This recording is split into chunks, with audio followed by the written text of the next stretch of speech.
आज हम लोग आपकी कक्षा 10 के अध्याय 5 में चींटी शीर्षक से कविता है जिसके रचनाकार श्री सुमित्रा नंदन पंत जी हैं।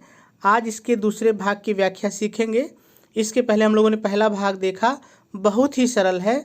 सबसे पहले हम लोग इसमें आए हुए सभी शब्दों का अर्थ देख लेते हैं, फिर इसकी व्याख्या करते हैं।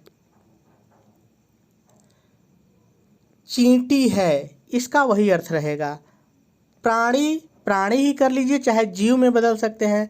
हम लोग देखेंगे व्याख्या में क्या होगा।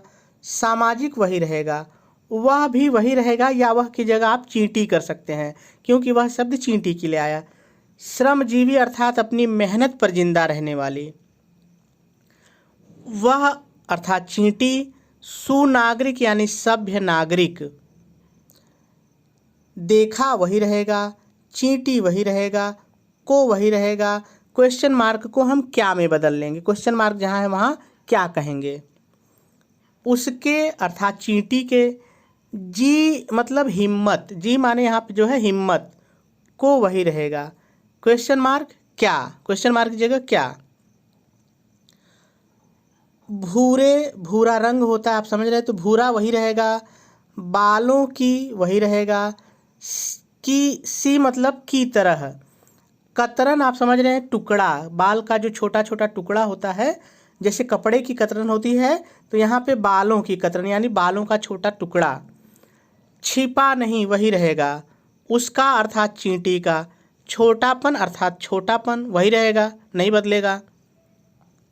वह अर्थात चींटी। समस्त माने पूरी।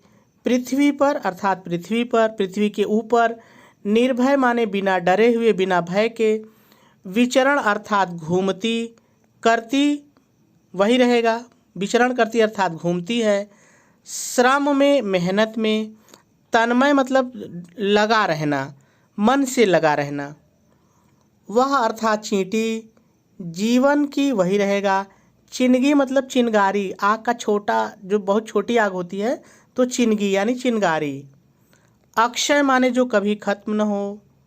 वह अर्थात चींटी भी वही रहेगा, क्या वही रहेगा। देह माने शरीर, है वही रहेगा।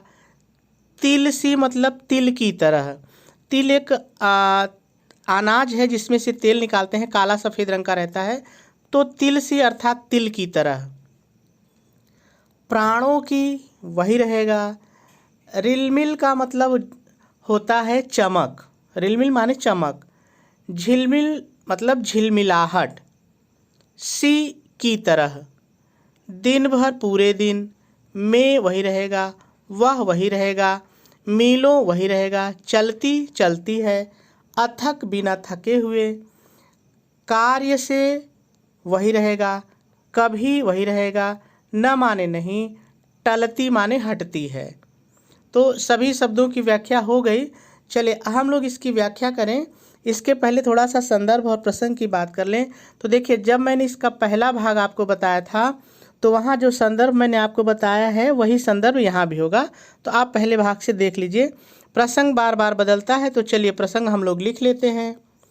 आप प्रसंग हेडिंग डालेंगे और लिखेंगे, प्रस्तुत पद्यांश में कवि सुमित्रा नंदन पंत जी ने चींटी की मेहनत, कार्य कुशलता और लघुता में भी पूर्णता का बहुत ही सुंदर वर्णन किया है, और आपका प्रसंग पूरा हो जाएगा।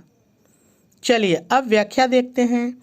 आप व्याख्या हेडिंग डालेंगे और थोड़ा सा पहले अपनी तरफ से जोड़ के लिखेंगे, प्रस्तुत पद्यांश में कवि सुमित्रा नंदन पंत जी चींटी की कार्यकुशलता का वर्णन करते हुए कहते हैं। आ जाइए काव्य पर।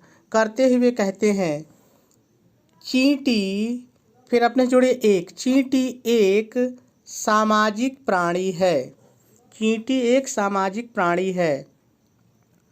वह अपने श्रम पर जिंदा रहने वाली सभ्य नागरिक है, सभ्य नागरिक है। क्या तुमने, अपने जोड़े तुमने, क्या तुमने चींटी को ध्यानपूर्वक देखा है। क्या तुमने चींटी को ध्यानपूर्वक देखा है। क्या, फिर आ जाइए, क्या तुमने उसकी हिम्मत को देखा? जी माने हिम्मत, क्या तुमने उसकी हिम्मत को देखा है? भूरे बालों के कतरन की तरह उसका छोटापन किसी से छिपा नहीं है, किसी से छिपा नहीं है।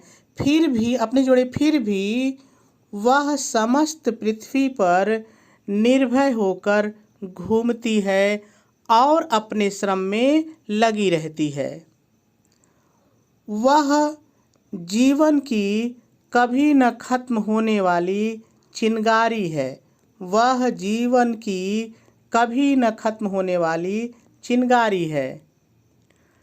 चींटी भी तिल की तरह छोटे देह वाली है। कितने छोटे देह वाली है, कितने छोटे शरीर वाली है, कोई एक लिख लीजिए, छोटे शरीर वाली है। फिर भी, अपने जोड़े, फिर भी प्राणों की चमक और झिलमिलाहट से परिपूर्ण है। दिन भर में चींटी मीलों बिना थके हुए चलती है। वह, फिर अपने जोड़े, वह अपने कार्य से कभी भी हटती नहीं है। और आपकी व्याख्या पूरी हो जाएगी। चलिए, अगर कहीं नहीं समझ में आया है तो एक बार मैं फिर जल्दी से आपको बता देता हूँ। आप व्याख्या हेडिंग डालेंगे और पहले अपनी तरफ से जोड़ के लिखेंगे। प्रस्तुत पद्यांश में कवि श्री सुमित्रा नंदन पंत जी चींटी की कार्यकुशलता का वर्णन करते हुए कहते हैं, चींटी एक सामाजिक प्राणी है। चींटी अपने श्रम पर जिंदा रहने वाली है। वह एक सभ्य नागरिक है। क्या तुमने चींटी को ध्यानपूर्वक देखा है? क्या तुमने चींटी की हिम्मत को देखा है? भूरे बालों की कतरन की तरह उसका छोटापन किसी से छिपा नहीं है। फिर भी वह समस्त पृथ्वी पर निर्भय होकर घूमती है और अपने श्रम में लगी रहती है। वह जीवन की कभी न खत्म होने वाली चिंगारी है। चींटी भी तिल की तरह कितने छोटे शरीर वाली है। फिर भी प्राणों की चमक और झिलमिलाहट से परिपूर्ण है। वह दिन भर, वह यहाँ है, वह दिन भर मीलों बिना थके हुए चलती है और कभी भी अपने कार्य से हटती नहीं है। और आपकी व्याख्या पूरी हो जाएगी। मेरे ख्याल से बात आपको समझ में आ गई होगी।